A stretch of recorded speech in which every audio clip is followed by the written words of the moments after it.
3 words on our kitchen chalkboard that gave me a mission: nurturing, healing, love.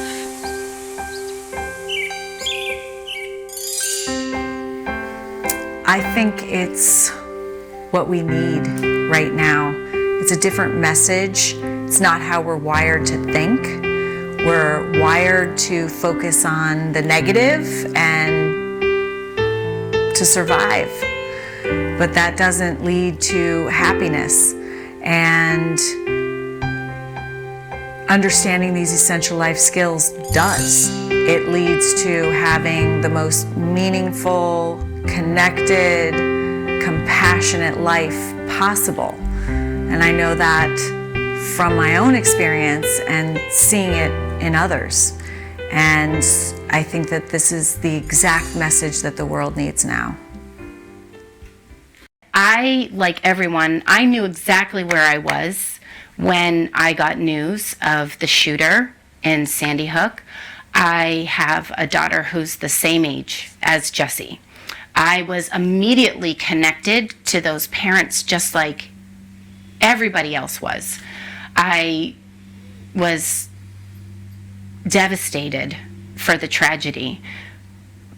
But I also, as an educator, I was so worried for the family of the shooter and what had happened.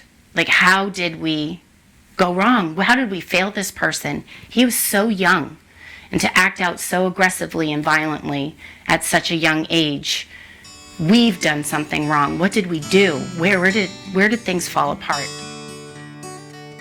She visits the schools and she presents to them her story, and the schools are actually just chomping at the bit to have her come out. She talks to the kids. She does this around the country, really, and they just want to hear her. They want to touch her. They want to see her. They want to feel her. They want to see this woman who has given so much of herself to their kids.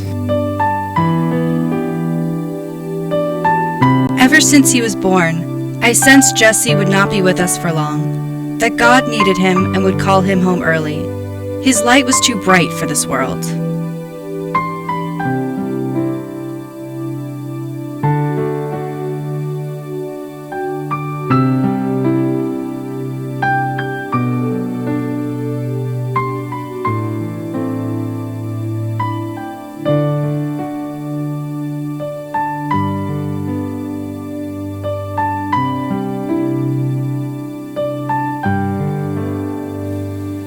This has never been done before, and it really took the courage of Governor Sununu and Valerie and saying, yes, of course we're going to do this. Why wouldn't we do this? He has said if we can't put our kids on a school bus and know that they're safe, there's nothing more important than that. So we need to do this. Of course we're going to.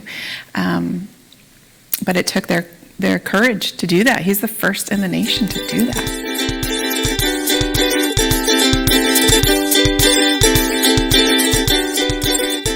A-L-O-H-A, a little aloha in our day. Hi, I'm Auntie Dawn. Welcome again to Choose Aloha, because champions always choose aloha. And you will start to feel more courageous, more confident. You're moving your brain and body, literally shifting it out of fear and into courage.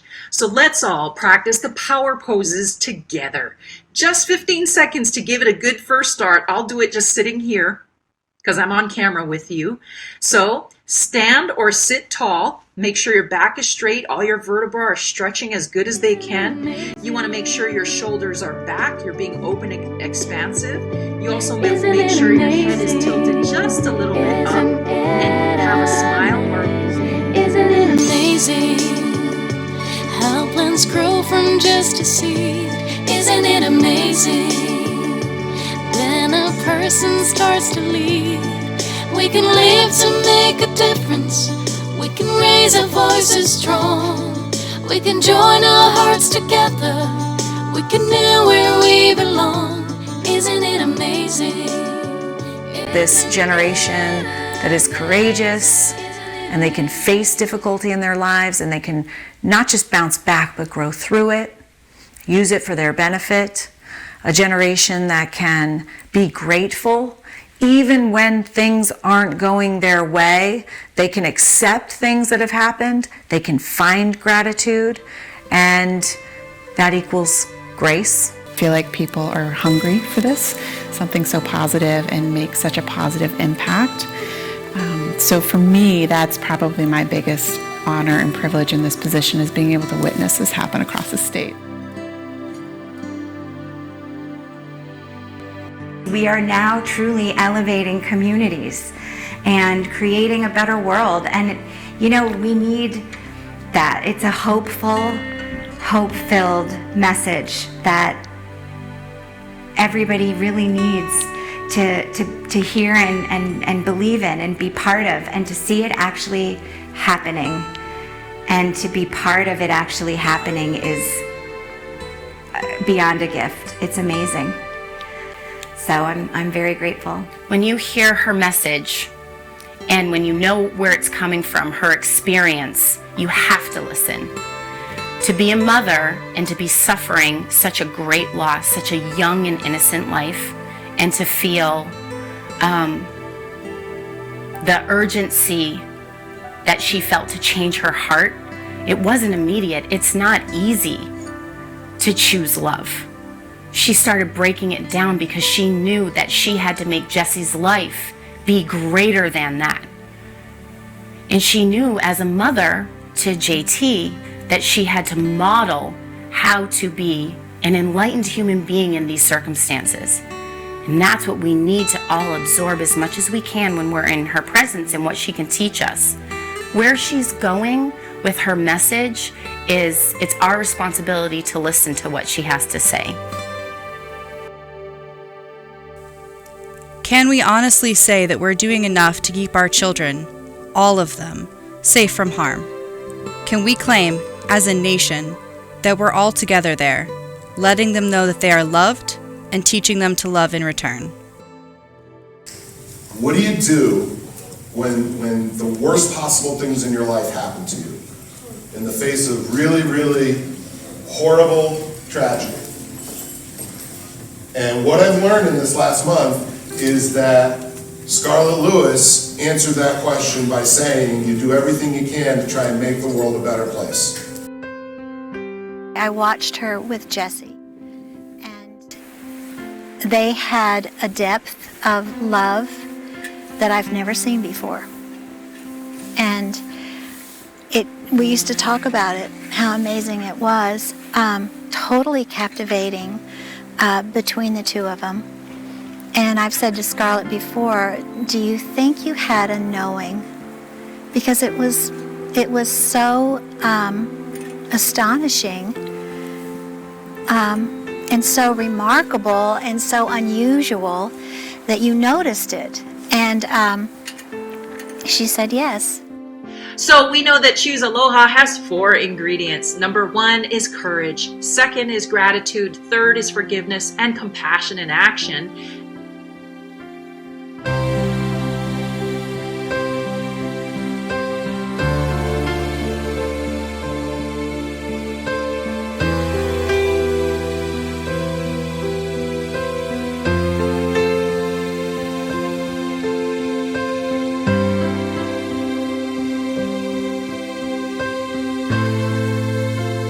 There are 2 kinds of people who will hear this message, the message of choose love.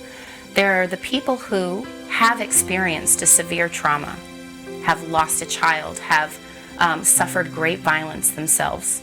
And then there are people who that hasn't happened to them, or it hasn't happened yet.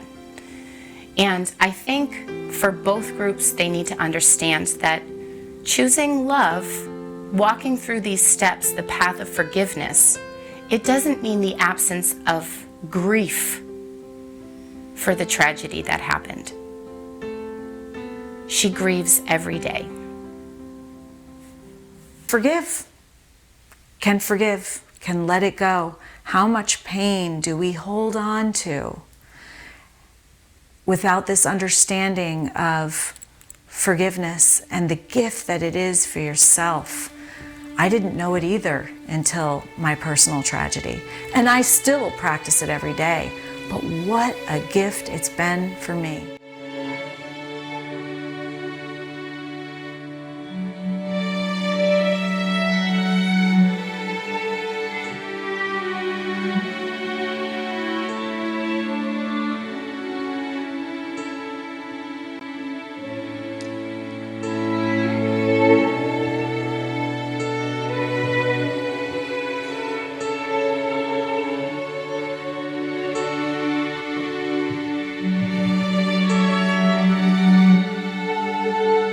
Actually, it's no great surprise that Scarlett would have taken from that message something so positive and turned it into her program of social emotional learning, of choosing love. It was just unbelievable, but truly no surprise. And then this culminates in being able to step outside of everything that is your life and to help other people. And when you're doing that, you're choosing love, you're thoughtfully responding to any situation, circumstance, or interaction. By choosing love, you're taking your personal power back. That's what the Choose Love formula is.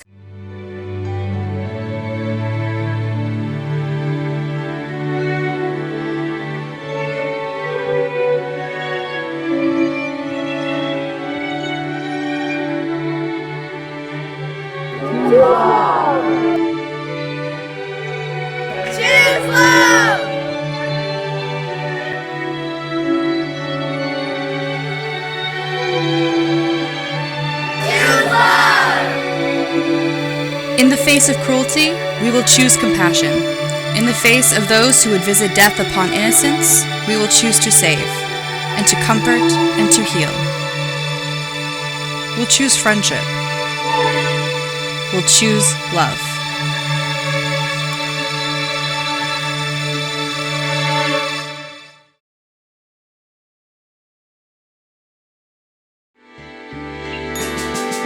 I know that I am a person of courage.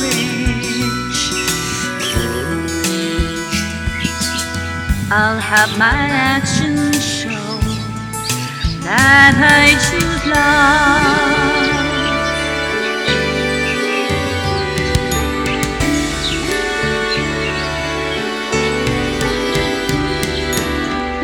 I know that I am a person of gratitude.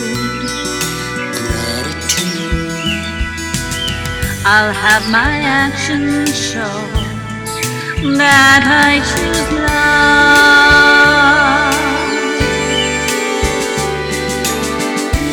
I know that I am a person of compassion. I'll have my actions show that I choose love, that I choose